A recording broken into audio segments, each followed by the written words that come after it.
Welcome to the Socratic State of Mind podcast. I'm Andrew Perlott, and today is part 2 of my interview with Donald Robertson. We talk about the psychological utility or lack thereof of venting. We talk about Donald's personal Stoic practice. We talk about whether or not society essentially gives people what amounts to reverse therapy, making them more fragile, psychologically speaking, and much more. I hope you enjoy. Occasionally, someone will, let's say, vent or get something off their chest, and they often want to do this because they find that it gives them relief. And I kind of have trouble believing that there isn't a side of that they're not looking at. Like it's reinforcing like how tightly they're gripping onto their particular viewpoint. And I wonder, is venting helpful? And is No. there an alternative to venting that is more psychologically helpful? Well, that's a whole can of worms, right? Let me figure out. I can connect it to several of the things that you've said already. So, first of all, I said that I was a techniques guy and I categorized and studied lots of different techniques. Of all the many different psychological strategies that have been used in psychotherapy over the past century and a half or so, the one that's most obviously a dead end is catharsis, venting, abreaction, or whatever you want to call it. And it was one of the oldest techniques. It wasn't the earliest. It was really Freud and Joseph Breuer kind of popularized it. They took the word catharsis from Aristotle, who probably meant something different by it, but they mean expressing emotions that are pent up. Even Sigmund Freud, and Freud was wrong about most things. And Freud was a really weird guy and wrong about almost everything he said. But even Freud recognized that the cathartic method wasn't really that effective and he abandoned using it. But it went through a kind of renaissance in well, some people continued using it, and then it went through a bit of a renaissance in the 60s and 70s. But now in evidence-based practice, it's not. Generally, we don't use that for anything. That said, I also said advice giving, the problem is that it's hard to say what's going to work for individual clients. And if I was being really honest about it, I'd say there are things that you could do while venting emotion that might make it therapeutic. Like there could be ways of adapting it. So there might be some individuals that instinctively use venting in a way, or there might be contexts like, say, when someone's bereaved, it seems that venting can potentially be part of the natural process of grieving and can be beneficial for them. In other situations, like in anger management, venting generally doesn't seem to be helpful. There's studies that show in some cases venting can actually make angry people even angrier over the long term. Because the other way of looking at it, Freud thought emotions were kind of built up in the unconscious mind. He had what researchers, what historians of psychology call a hydraulic model of the mind. So he thought emotions kind of build up inside you, and it's like lancing a boil or something like that. You need to kind of relieve the pressure by getting emotion out. Now that's just not how emotion works. It's like a weird primitive mythological idea about what emotions are. There is no place where emotions. He thought there was a place called the unconscious mind. It's like, like the realm of the unknown or something, and pressure could build up in it. But this is all a really odd figurative way of speaking. There's not literally a place where pressure builds up and things are going to bust out of it. That would be like me saying, there's pressure building up in the realm of the unknown. It's not literally. That's just a really odd way of describing.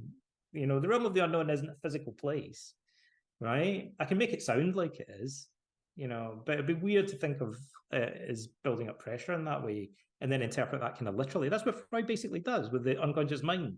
He talks about it as if it's an actual physical place where pressure mounts and has to be relieved, which is a weird pseudoscientific primitive way of understanding what's going on between your ears.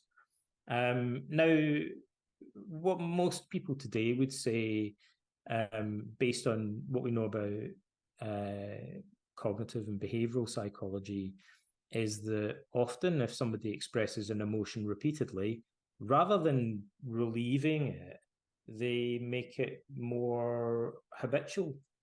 It would be like, if you do press ups every day, you strengthen the muscles and you get better at doing press ups. If you keep what they used to do for venting and anger management was they'd get a pillow and a baseball bat and he'd take you out in a parking lot, like, and you'd whack a pillow with a baseball bat and shout at it like it's your ex-wife or your boss at work or whoever it is that you're mad at. You get all out of your system, right? But often when people did that, they just got even angrier. I call it the Mike Tyson model of therapy. Like, because if venting anger was therapeutic, then Mike Tyson would be the most chilled out. He'd be like Big Pussycat. Like, he would have got it all out of his system in the boxing ring by now, surely. Yeah. Like, but I don't know. I don't want to characterize any individual, but I don't think Mike Tyson is a Big Pussycat, like a really chilled out, mellow guy. Do engaging in aggressive, violent behavior, even in the context of sports, doesn't necessarily get out of your system. That said, some people say martial arts does that for them. Like, it has a kind of cathartic, beneficial therapeutic effect. So I think it would, if you're going to punch someone in the face in order to relieve your feelings of anger and aggression, I think it may or may not work. Like, it probably depends on you, the context, and the way in which you're doing it. Like, and so that comes back to this idea of, if we just give people a formula, like a rule to follow, they'll often follow it rigidly, even when it's not actually working out. If these guys are whacking, they don't understand whether it's just making them even angrier, but they're going to carry on using this venting technique, even though it makes them feel worse. So out of all, we can make some generalizations, and venting, I would say, has fared less well overall than most other comparable therapy techniques. It's not used that much. People that believe that venting is good, often it causes interpersonal problems, like it pisses off other people, and it can just reinforce habits. It might, as you, I think, were alluding to way back when you first brought this up, I did remember, I think you were talking about how it might actually just reinforce the underlying attitudes and beliefs cognitively. So if I just go how crappy my life is, and I'm kind of venting and expressing that, maybe I'm wrong, right? Maybe my life isn't really that crappy, but it's just my depressed perspective on it. And if I rant about it and vent about it, the whole time I'm doing that, I'm just kind of reinforcing this underlying belief rather than giving myself a chance to question it. So there are multiple disadvantages, in other words, to doing that. I wonder to what extent it's not so much the fact that you're stating the belief or complaining to somebody else, but rather the externalization of it that allows you to see it from a new light. For instance, if I'm angry about something, a couple months ago, I had some car problems, and the mechanic, I was like, are they incompetent? Why can't they fix it? And I was just getting more and more worked up about this. And I took out my journal and I just wrote it down. And by the time I was done, I wasn't angry anymore. And I think it was just because it was kind of like, oh, actually, I'm being ridiculous. I can see that now, when I couldn't see it when it was in my head. I can give you a list of reasons why venting could become therapeutic. There are a number of ways. And there might be ones that I miss off this list. But for instance, we know in general, if you just let people vent overall, it tends not to be that helpful. But some individuals might be doing it slightly differently, or they could be helped to figure out a different way. So for instance, if you can imagine venting with mindfulness, so doing what we call gaining cognitive distance. So if you've went, oh, this guy's looking at it, it's just driving me, but at the same time, you were sort of observing yourself doing it, and you were using it as an opportunity to shift perspective. It might actually look like you're doing the same thing, but if you can imagine, rather than being completely absorbed in what you're saying, you're kind of simultaneously taking a step back and observing it as if from one side. And that would, now you'd be developing the habit of viewing those beliefs and feelings from a slightly detached perspective, right? It might look exactly the same to other people and sound exactly the same to them, but in your mind, it's coming from a slightly different place. That might be therapeutic. There's another weird thing that's less well researched in psychology, but there's a lot of converging stuff, like from early in the 20th century, in the field of behavioral psychology and psychotherapy, that suggests there's a mechanism that I like to call negative practice, whereby sometimes if you repeat a behavior, it weakens it. The famous example is that typists in secretarial college, the most common on a typewriter, the most common mistake they would make would be to type HTE instead of THE when they're typing the. And so a technique that people somehow discovered through trial and error was if they got them to deliberately type HTE over and over and over again, they could kind of train themselves to stop doing it. Now, that's counterintuitive, right? Because remember I said earlier, if you repeat a habit, it makes it stronger. Epictetus actually says that. If you want to strengthen a behavior, keep doing it, it'll get stronger each time. But in this example, in the secretarial college, they were deliberately doing it wrong. They were typing HTE over like 100 times in order to weaken the habit. And how does that work? And the answer is we kind of know that sometimes it can work, but we don't know for sure exactly. There are multiple theories in psychology about why that works. One is that if you do it repeatedly enough, you create a kind of fatigue, but you'd have to repeat it over and over again. You have to do what's called mass practice, where you do it many times in rapid succession. So it's like your brain and your nervous system just gets tired of doing it.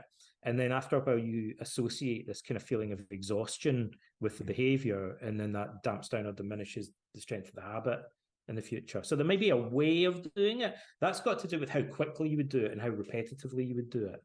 So it could be that certain forms of venting might have that effect. Like mostly they won't, but sometimes they could. And there's some reason to believe that also your attitude, it could be cognitively mediated, as we say. So it could be that if you believe that repeating a behavior strengthens the habit, it will. But if you believe that it's going to weaken the habit, then it might have that effect, right? So those typists in the secretarial college had been told to expect that repeating the behavior would weaken the habit. And so if they believed that and expected it to happen, then repetition had this kind of counterintuitive effect. So it may be if you're absolutely convinced that venting repeatedly is going to weaken the strength, and it'd be like a kind of placebo effect in a way, or what we sometimes call response expectancy. Like it may have the effect that you expect it to have. But we know that generally speaking, when you ask people to vent, it doesn't help them that much. I also wonder about objectivity creeping into the statement without you even realizing it. Like in your brain, there's no objectivity, just rah. But if you actually, state it somewhere, you've said it divorced of emotion, divorced of value judgments. You're right. That's another mechanism. I told you there's like a bunch that we could list that would potentially change that. This is a deep dive. This is great. I love this stuff, right? Hopefully this helps people. So what else might go on here? Like this is one of the puzzles of therapy, right? Why is it that doing something sometimes helps people and sometimes it doesn't, right? Well, we've started digging into that. There's multiple reasons. If you mentioned that you're writing it down, right? So sometimes when you change the format of a feeling that you're expressing, or the medium, or change anything actually about the way that you're doing it, it could potentially have an effect. There are other reasons why that might be the case. One might be, you said it introduces more objectivity. Allied with that, it may be that if you change something about it, say you write it down rather than saying it out loud. Now, just because you're doing it in a different way, it might be that you suddenly become more conscious about the process. And that increased consciousness about the process might induce greater detachment, and that might lead to more objectivity, like you're less wrapped up in the emotions. You're now more aware of the fact that you're a guy writing about how angry he is, rather than, when you're venting it, you get sucked in and lost in the moment a little bit more. Another common way to do that is to actually, funnily enough, to visualize things, or you could draw them or paint them. But sometimes, for instance, you can often, a similar problem would be, there are many emotional problems that are caused by what we sometimes term ruminative thinking. So for instance, when you get really angry, you like have an argument in your mind. This guy's an idiot. And you go on and round and round and round in circles, like arguing having imaginary arguments with people, arguing with yourself about it. When you're depressed, we call that morbid rumination. So why is this happening to me? Why, what's the point of all? People have these conversations that go round and round and round about how depressed they are and how pointless their life is. When people are anxious, they engage in what we call pathological worrying. It's a similar kind of thing. They go, what if this happens? What if that happens? How will I cope? And so they tend to pose these questions that they can never fully answer. It's like an endless spiral of conversation. But again, with worrying in particular, it's fairly common to say, what if my girlfriend leaves me? What if I lose my job? What if this happens? To say to people, what happens if you shut your eyes and actually just visualize the stuff that you're describing rather than talking about it in your head? And presenting it in that format for a number of reasons can change the cognitive and the emotional response that people have to it. It doesn't always work, but in many cases, visualizing it rather than verbalizing it can change the way that people feel about it. Or writing about it rather than verbalizing it orally might change the way they feel about it. But you can also do other stuff. Like you can potentially play around with anything. So you could say, what happens if you this angry conversation that you're having with yourself, like what would happen if you were saying the same stuff, but more slowly, or in a Scottish accent? Or what would happen if your inner voice you imagined was in a chair over there, and you were listening to yourself over there saying it, rather than thinking that the words are between your ears? What would happen if you had the argument while you're running on a treadmill? If that's not normally where you have these ruminative arguments with yourself. What would happen if you were really relaxing your facial muscles while you tried to have that argument in your head? So sometimes there's lots of different levers that you could pull and variables that you could change that might change the emotional effect. When people say they're venting, usually they're doing same facial expression, same body language, same tone of voice, like all the kind of habits together. And so if you just kind of leave them to their own devices, often they'll just reinforce their existing negative, unhealthy kind of emotional response. But if you start changing things about the way that they express themselves, then potentially, like you say, they may gain objectivity, and there might be other therapeutic benefits that they'll achieve. One of the weird things I think about is, most of the effective therapies that we have, they work by helping people to realize, oh, that's a maladaptive coping strategy, or that's a maladaptive way of looking at the world. But I wonder to what extent there's a lot of our problems as a society, and we have, this huge mental health crisis. I wonder to what extent we are essentially getting negative therapy. So if a positive therapy helps us see our mistaken thinking patterns or helps inculcate better ones, has something happened in the way society functions now, or perhaps some changes that are actually making people weaker and fragile and more prone to depression? Yeah. Like, actually, it's kind of hard to quantify.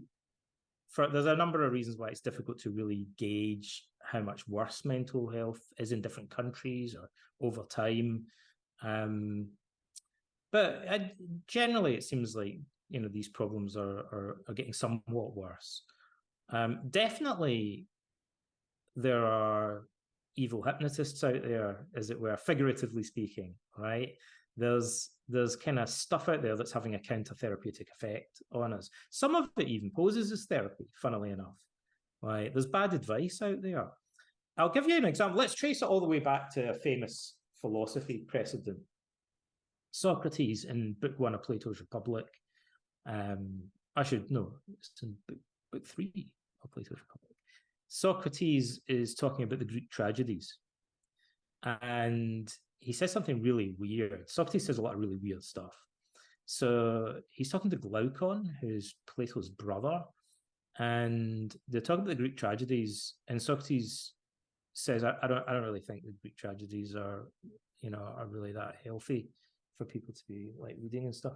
And Glaucon's like, "What are you talking about? This is like universally considered to be the high point of Greek." It's a very controversial thing to say. Like, you can't criticize the tragedies. Like, that's the high point of Greek art. And Socrates said, well, the thing about it is most of these tragedies are self-inflicted. Like, and so the main characters, the protagonists, are terrible role models. And the point he's making is that the things that Oedipus freaks out about, he doesn't really need to freak out about. Like, there's nothing good or bad that thinking makes it so. Like, it's not things that upset us, but rather our opinions about them. And Socrates is like, yeah, like a wise man wouldn't respond like that to finding out that he'd accidentally slept with his mother or whatever. Like, he'd view it differently. And the same is true of all the Greek tragedies, basically.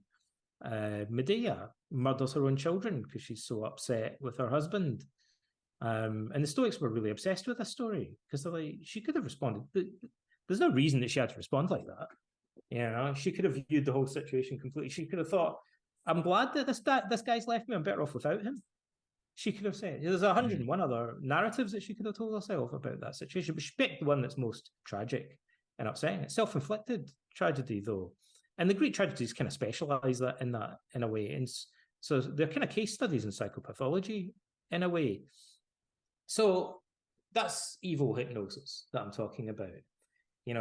People go along and they want to be entertained. We are naturally entertained by watching people freaking out about stuff on TV and theater.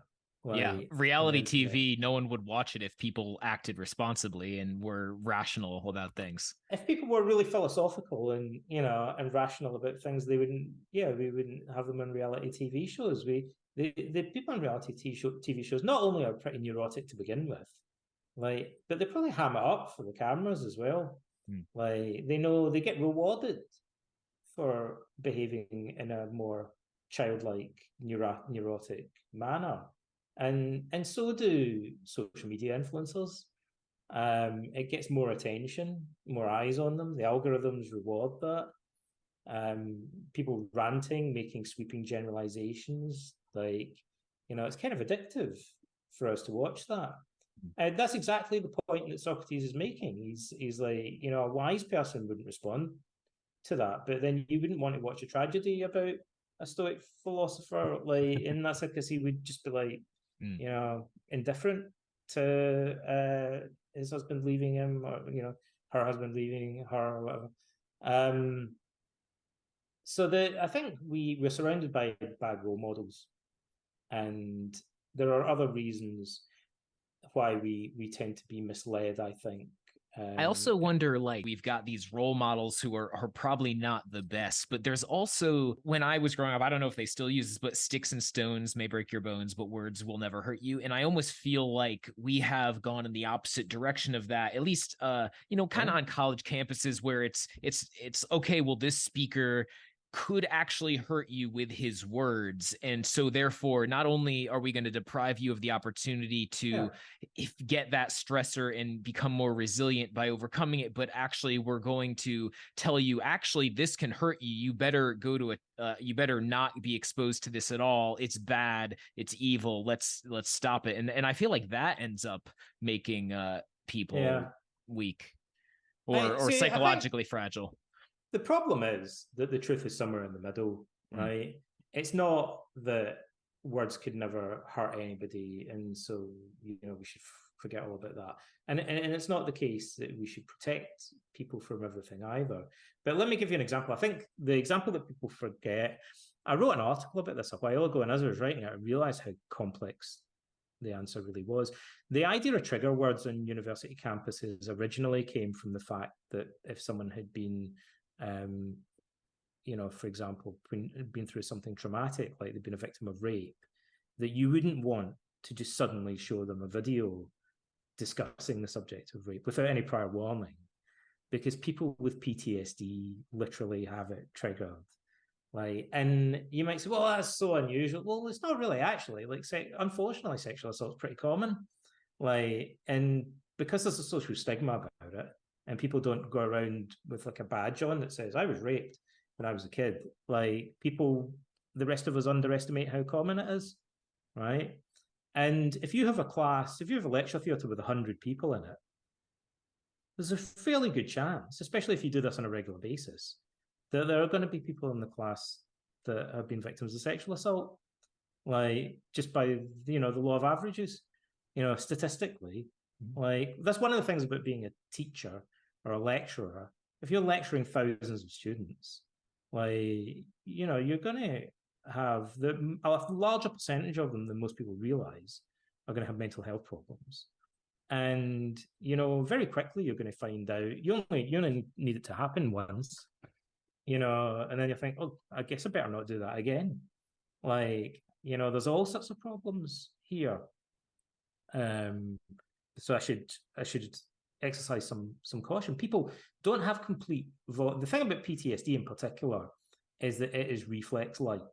It literally changes the way that your body's deep reflexes work. I mean, the example that everyone's familiar with from watching movies about Vietnam and stuff is that if somebody has combat stress or shell shock and they hear a loud noise, they have an increased startle reflex. So literally, someone with PTSD, in many cases, if you got behind them and clap your hands and go, boo, they'll physically jump higher and the muscles will tense more than somebody that doesn't have PTSD because they have what we call a heightened startle reflex. That's not even cognitively mediated, right? Like, it's not voluntary. It's a physiological change in the way that their body works.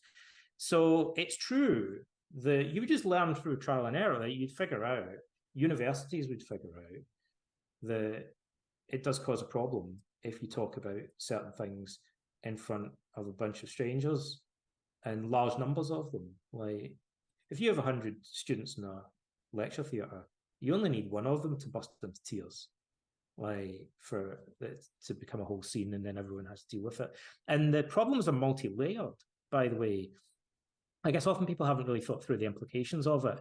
If you're a lecturer and you put on a video about sexual assault, and someone busts into tears and has a panic attack and runs out of the room, not only is that problematic for them, not only may it make their mental health deteriorate, but it's also, in a sense, a kind of breach of, a sort of breach of their personal confidentiality, because now everyone else, and what students are like everyone else in that room can probably put two and two together and figure out that the person that just ran out of the room in tears when the thing about rape came on may have been a victim of it. So you've kind of you've breached the confidentiality, which is now maybe a big social problem for them. So they're maybe not going to feel comfortable coming back to lectures in the future. So you've got one problem now mounting on top of another for that person. And so after a while, you think, okay, I guess we should give some sort of trigger warning, like, it's just so that sort of thing doesn't happen again. Now, how much do you then? It's like we said earlier about having rules. Like, it's like saying, like I said earlier, it's a good idea to speak your mind until it isn't. Like, maybe it's helpful to give people trigger warnings, but then maybe sometimes it's going too far and it might actually become counterproductive. The problem is you'd have to think about it. Like, you'd have to kind of weigh it up rationally. But we're all so stupid as a race that we always want to just go to one extreme or the other. We go, no, this is always pointless. Let's never give any trigger warnings. Or we want to go, no, let's warn people about everything and kind of mollycoddle them. And I think anyone that really thinks seriously about it would be to go, we'd end up thinking maybe in some situations we should do this, and in other situations it's better not to. Like, but that would take a whole conversation, whereas on social media, we just want black and white answers to things. Well, I am really enjoying this conversation, and I have a feeling we could go on for some time, but I thought maybe I'd just ask one more question because I want to be respectful of your time, and maybe hopefully we can do this in the future again sometime. I was wondering if you would tell us about what your own Stoic practice looks like. What do you find that you end up returning to again and again because it works? And maybe are there parts of Stoicism which are kind of part of the canon, which you find like, it just doesn't do anything for me, or something like that? Well, I'm an odd person to answer that question in a way. Like, I'm in an unusual position because for many years I used to teach therapists and write books about it and stuff. So I learned lots of different strategies, and I would sit all day long with clients teaching them different strategies. And I am in an unusual position as a therapist because I really believed in therapist modeling, which means that I believed that, I still do believe, that the best way to teach stuff to people is if you do it yourself. So whenever I was using a different skill or technique, I'd always try and figure out ways that I could practice it and use it. I mean, I'll give you an example. Like, sometimes it's hard to do that. Like, so for instance, I don't specialize in pain management, but I did some pain management with clients. And I thought, how can I sit here with any kind of credibility and tell this guy that's having a liver transplant, you know, that I'm going to teach him techniques to cope with the pain and the discomfort and the anxiety, if I've never done anything like that myself? And so I taught myself how to do pain management techniques. And, you know, I do things like I pack my arm. There's traditional techniques I use to induce pain in research. There's one of them that are safe. Then one of them is to put your arm in a bucket of ice, which gets really painful, like after like about 15, 20 seconds or something like that. It's like torture or something.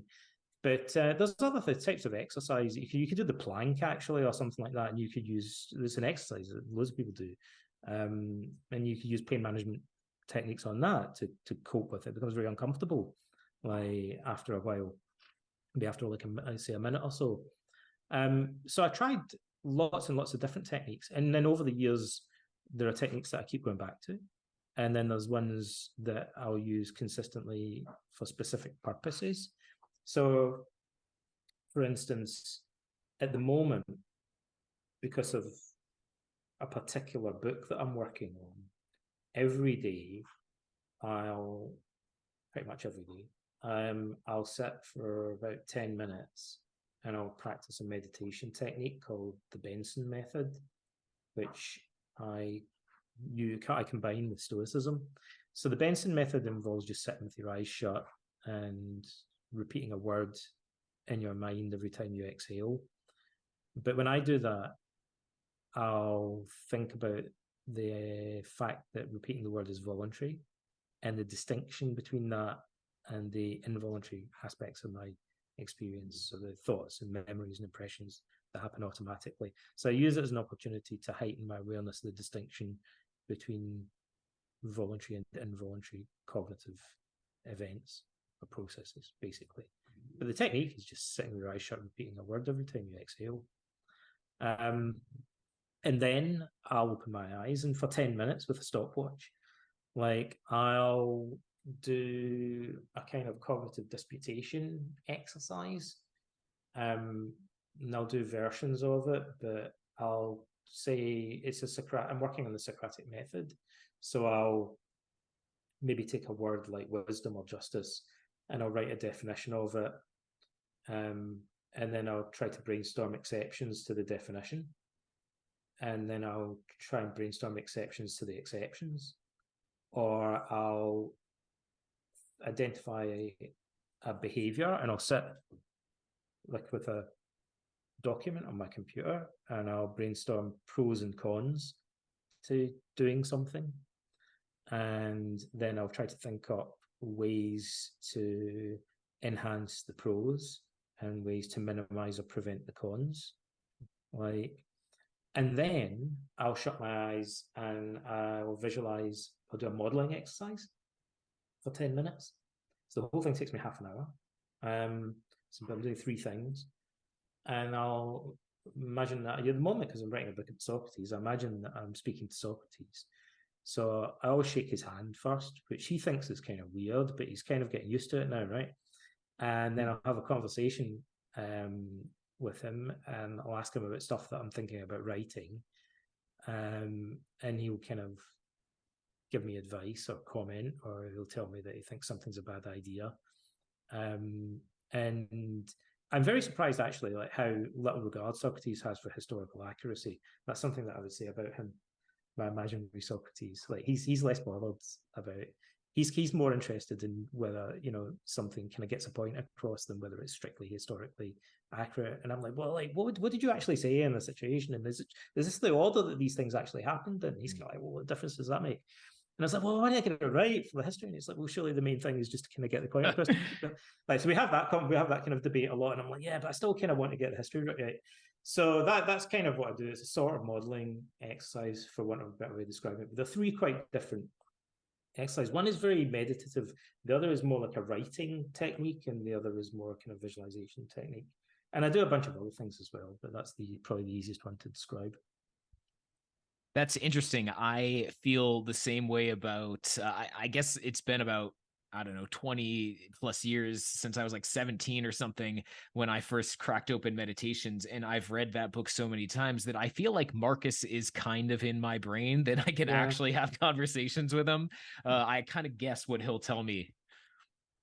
I don't know how accurate that is, but it's kind of how it works with my brain.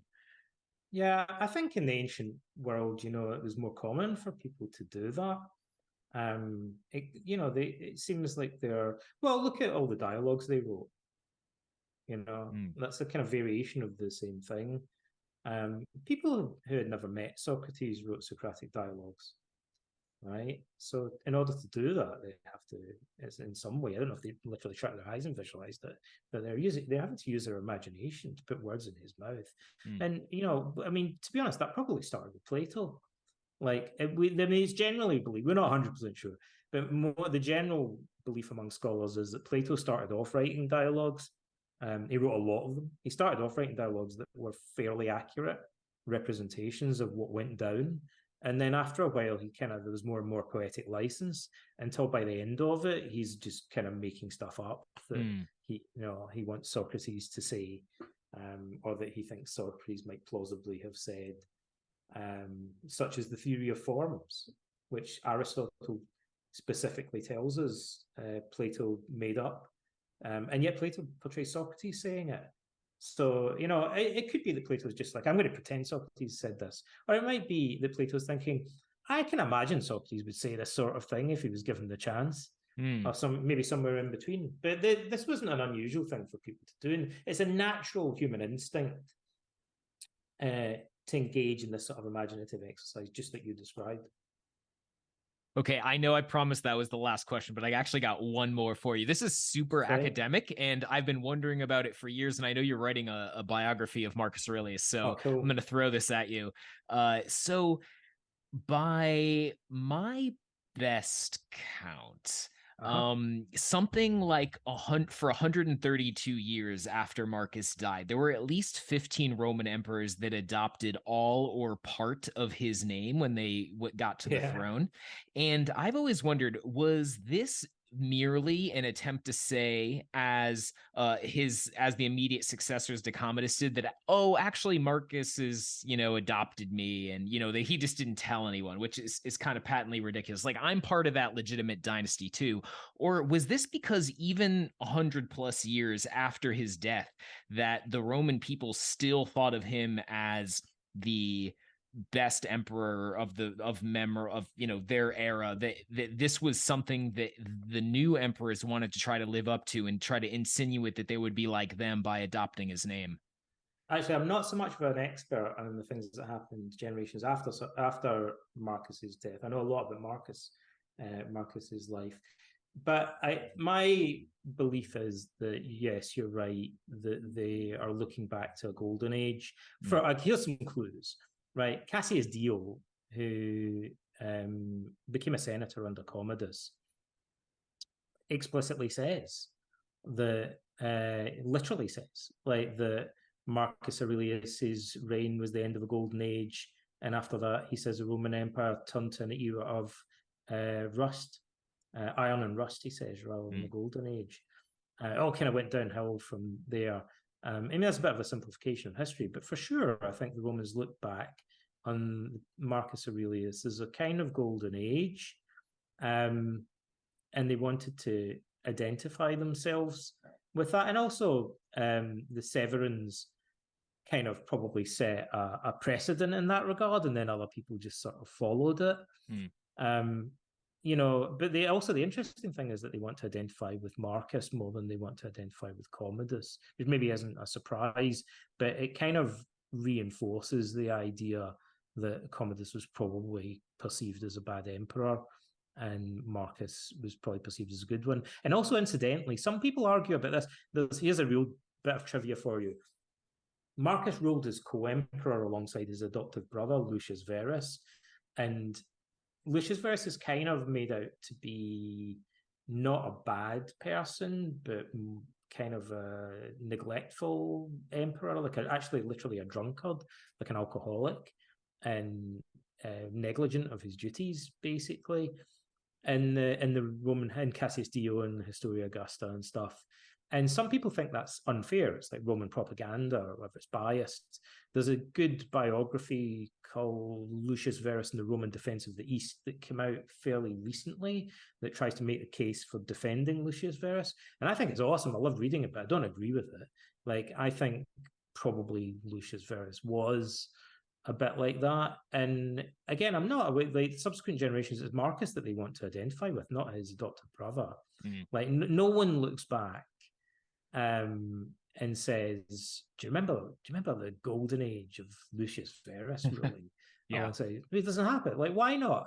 Like, because he probably was, at least to some extent, like the histories present him as being, and just a guy that, if you were Roman emperor, like in a lot of the movies, and you've got a lot of money and you can do anything, do you just go, hey, let's party? Or do you think, I'm going to sort out the world? And I think Marcus really thought, I'm going to try and fix the world. And Lucius Verus thought, hey, I'm just going to go and enjoy myself with all this power. And well, he wasn't a bad guy, but he was more interested in being a kind of celebrity and partying and stuff. I think there's some evidence of that in his private correspondence, even, which is kind of direct evidence, where he writes to Fronto, Marcus's rhetoric tutor, and he asks him to do something which some people might think is normal behavior. I don't think Marcus did it. He literally asks Fronto to kind of cook the books and fabricate aspects of his history that he's writing about the Parthian War to make Lucius Verus look better. So that's obvious. That's vanity and dishonesty that you don't really see any evidence of Marcus Aurelius exhibiting, and it kind of confirms the idea that he wasn't a particularly noble character. He wasn't an awful genocidal maniac or anything, but he was like a bit of an egotist, maybe, and not like a wise or just emperor. So I think definitely Marcus was highly regarded. I mean, the interesting thing is it would be false to say that nobody had beef with Marcus, because there was a civil war. There's hard facts. Like, there was definitely a civil war. There's no question about that. And we talk about it being the civil war of Avidius Cassius. But he had 7 legions under his command, and every one of them was commanded by, presumably, an officer of the senatorial class. And he had a number of other high-ranking officials and statesmen. That sounds like there was a whole faction in the Roman Senate that wanted to support the civil war and oppose Marcus. So there was a bunch of powerful people that had objections against Marcus Aurelius. Nevertheless, I think subsequent generations look back on him as being one of the better emperors. Interestingly, today, many people look, this becomes a plug. There's a good segue into a plug for my book. So I've written 3 books in a row about Marcus Aurelius. I wrote a self-help book called How to Think Like a Roman Emperor. I wrote a graphic novel called Verismus, and I just wrote a biography of him for Yale University Press, which will come out in spring 2024. Now, the problem with that is that there are also already a bunch of biographies of Marcus Aurelius that are really good. There's Anthony Burley and Frank McLinn's and like a bunch of others. So I had to kind of think of a different angle and in a number of ways. And it seemed to me that most of the biographies, none of the biographies really look that much at how Marcus's use of Stoic philosophy actually influenced his decisions as an emperor. And that seems a bit of a cop-out to me. I think that's what most people want to know. So I tried to lean more into what the relationship between his philosophy and his behavior as emperor was. Basically kind of weaving those 2 things together. And there are things that kind of emerge from that telling of his story that are like a little bit different. I talk a bit more about the critics of Marcus and why they would have opposed him. For example, I think he was, to me, the evidence suggests that Marcus was seen as a military dove. It's what evidence we have is that the faction that broke away wanted him to adopt a much more aggressive military line. The other thing that struck me as kind of odd in a way is that I don't think the existing biographies of Marcus say enough about his relationship with Hadrian. Funnily enough, I saw someone commented once I was talking about this and they said, that's ridiculous, Marcus barely knew Hadrian. That's not true.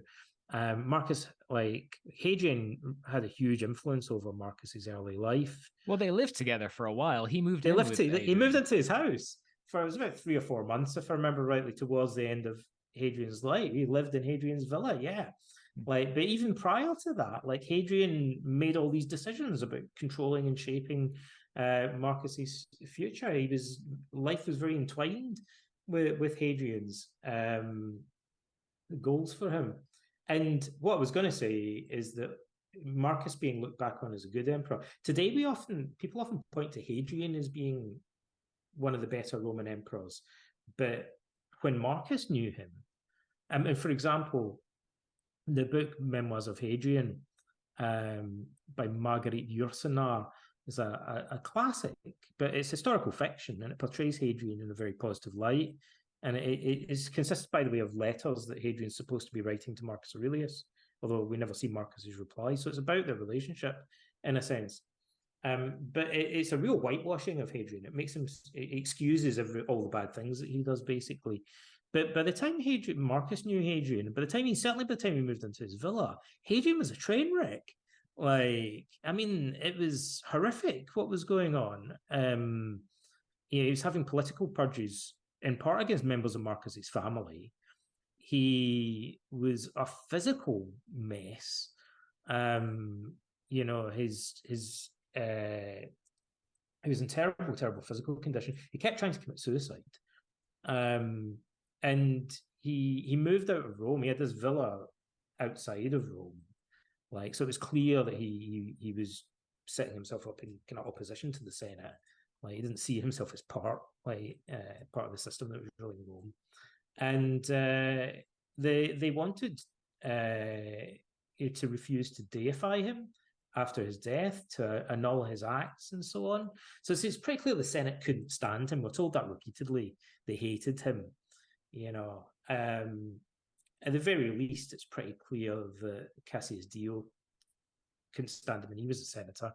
And he says the other senators couldn't stand him either, and that's fairly clear. So Marcus, I think, we have this fairly positive image of Hadrian. I think Marcus had a much more negative impression of Hadrian, and people look back on Marcus. What's a little bit surprising is they don't seem to talk as much about Antoninus Pius as being a great role model, although he was just as good a ruler in many ways as Marcus Aurelius, and their roles overlap significantly, because the way that we think of the succession is there's this emperor and then there's another one that replaces him is not really how it works necessarily in practice. Often there's a kind of overlap. So Marcus ruled, in a sense, alongside Antoninus Pius as virtually his co-emperor for about 13 or 15 years or something like that, towards the end of Antoninus's reign. Marcus was called Caesar, but he was given a bunch of imperial powers, and he was effectively Antoninus's right-hand man. And so when Marcus then appointed a co-emperor, he was only really making a small tweak to the way that things had worked previously. He had similar powers under Antoninus Pius. He just didn't have the title, Augustus. And that's what he changed.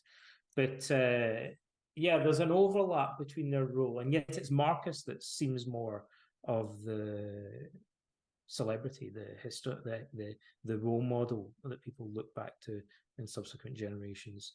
The other thing I thought you were going to say that's odd is, as you might expect, we're told that philosophy became trendy under Marcus Aurelius. And people have written articles claiming that Marcus Aurelius wasn't a Stoic. that he wasn't a philosopher. I mean, I could talk all day about the evidence regarding that, but I think it's absurd. Like, I think Marcus was almost definitely famous as a Stoic philosopher during his lifetime. I think that's fairly clear from the historical record. And yet, as soon as he pops his clogs, it's tumbleweed. Like, we hear virtually nothing about Stoicism after his death, despite the fact that we're told he traveled through the East, spreading the popularity of Stoicism to the Eastern provinces. And he went to Athens and set up chairs in philosophy that he funded, including one in Stoicism. We don't even know the name of the professor that was given that chair or what happened to him, though we hear about Epictetus, we hear about Marcus Aurelius, and then Stoicism kind of goes out in a blaze of glory. The last Stoic standing is the most famous Stoic in history. And it's has since, creates a huge wave of popularity in Stoicism, and then suddenly no one's interested in it anymore. And, Neoplatonism kind of becomes the next big thing. I don't know why. The most obvious answer to it would be it's got something to do with Commodus. It may be like, and there's no evidence of this, but there may be something about the rule of Commodus that led to Stoicism falling out of popularity or being actively suppressed or something like that. But it kind of fades. Well, if you think about what Epictetus writes about, if you have to try, he kind of mocks people who are trying to be the friend of the emperor and all the problems that come associated with that. And if you need to toady up to Commodus, you can't let him know that he's just as annoying as his dad and wants to talk about philosophy. And I also think about, like, Galen was Marcus's physician, and I wonder to what extent, like, he wrote books about philosophy. And in the back of my mind, I was wondering, like, how much is this obviously brilliant man actually interested in this subject, or how much of it is a display to kind of get noticed? And I kind of wonder to what extent the bubble of philosophy that existed around that period just popped with Marcus, and suddenly, since the next guy isn't into it, I better find out. Oh, well, gladiators sound pretty good. Let's talk about gladiators. It's got. I mean, I just don't feel. Maybe if we dug even deeper, there's some clues there in Commodus's rule, but I don't know. I just don't know. But I've got a hunch that something happened around that time. Yeah, maybe Commodus just didn't want philosophers. He thought they were too opinionated or judgy or something like that. He couldn't bear it. Well, all of his father's friends and advisors probably would have been judgy toward what he was doing. The only clue that we have in that regard is that something that I guess a lot of people don't know.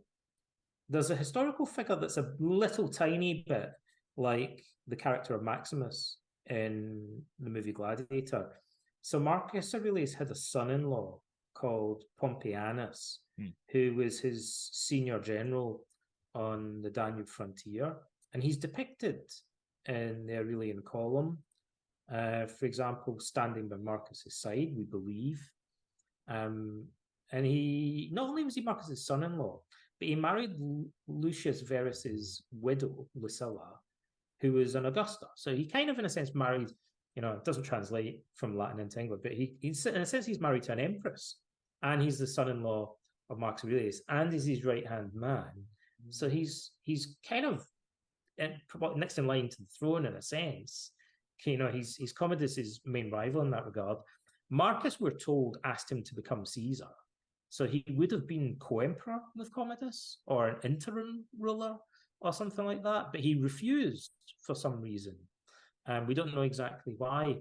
And we're also told that Marcus pleaded with him to be Commodus's mentor and advisor and to be a sort of guardian to him after Marcus Aurelius died.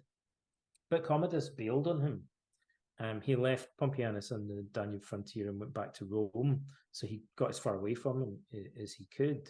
And after that, Pompeianus kind of disappears largely from politics. So maybe that's a reflection of what happened to Marcus's allies and advisors in general. They were kind of sidelined by Commodus, and he sort of avoided them. And if they survived, it was because they went into obscurity, like to stay out of his way, perhaps. I think the reason that he refused to become, there's one possible explanation. One is that there's some evidence that he had health problems, that he went blind. So that could be. But I think there's another reason, cut a long story short. It may be that he was concerned that if he was appointed Caesar, that it would cause a civil war. I always think one of the main motivations that the Romans have, that you could say the Senate has, is to avoid the risk of civil war. And there was a civil war, but I think that kind of friction, that schism, would maybe have been exacerbated if Pompeianus had been appointed Caesar or subsequently as co-emperor. But maybe that's a good place to end, because one of the common questions people have about Marcus Aurelius' role is they say, even Cassius Dio says this, that he thinks Marcus Aurelius was a great emperor. It was a golden age. And he goes, there was only one failing that he had, which is, actually, I can point to other failings that he perhaps had, but he says the one failing he had was he left behind him a son who was good for nothing. Commodus, Cassius Dio, who served as a senator under Commodus, really can't stand him. And my view about that is that the Senate, and actually everybody in Rome, would have, to put it very simply, generally have believed, particularly people in the provinces, would have said that a bad emperor is better than a civil war. Like, because a bad emperor might have political purges and stuff like that, but he only really bothers the Senate. If I live in Athens or somewhere, or if I'm living in Britain, like some far-flung province, I probably don't really care that much if Commodus is emperor, as long as he doesn't, probably life goes on fairly as normal. He's not going to bother me too much. If there's a civil war, though, everybody in the empire is potentially dragged into it. The Romans knew that very well. So I think sometimes they would say, we'd rather just have a bad emperor that really upsets the Senate if we have to, rather than having, a succession crisis in a civil war. Yeah, well, good place to wrap up. And where can people find more information about you if they want to know more? They can go to my website, which is just donaldrobertson.name. They can find me on Substack. I've got a newsletter and a podcast and stuff like that. And they can find all my books on Amazon and things pretty easily. Great. Well, definitely, listeners, check out Donald's books, and I appreciate your time so much. Thanks for coming on. It's been a pleasure. Thanks very much.